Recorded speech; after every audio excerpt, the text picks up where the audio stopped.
哎呀，不太舒服，拍个片子，健康最重要。也不知道是熬夜熬的，还是大皮给感谢大哥，感谢的。大哥一送礼物，感谢大哥，我是拼了命的好。为啥？大哥给上票了。现在是，要么是熬夜，要么是抽烟，要么是感谢大哥。很难受，天天不断的看，我自己都嫌弃我。叫什么名字？楼台。咳嗽传呢？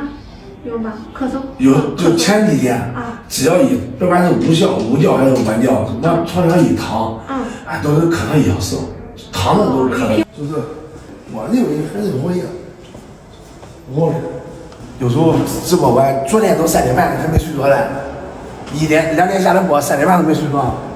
这平时一播完都4点多，兴奋睡不着。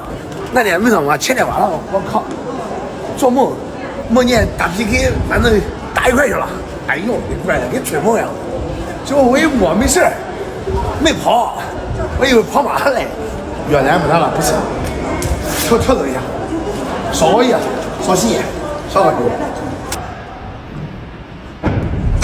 这个刚才美女医生讲了，不能熬夜了。我是干什么工作的？我是直播带着白嫖大队行走江湖的。然后他就明白了，你看大哥一给我上票，我就感谢大哥，我娘嘞，都人家恨不得把心薅出来。说你不能那么大的声讲话，而且不能太熬夜。我这烟吸的也不多，说你现在这种情况和原来的量一样都多了，所以你这个酒也不能喝了。我也没喝多些，一点都不要碰。说你现在是不是也吃的辛辣的？我说是的。所以这后边都是小绿泡泡，让我上奥比后再去做那什么后颈，再去我也不去了。开的药我也没拿过。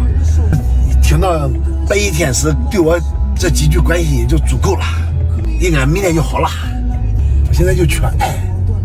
你看嘴头子，这嘴头子看摇太阳，我舔嘴舔的都成2个颜色了，可好了，看不见摸不着，其实有时候很难受嘞。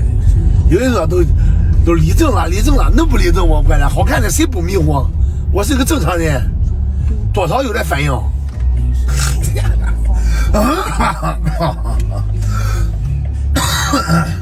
哎呀，乖，医院的药没拿，还是自己照自己吧。生活不易啊，我来卖艺啊。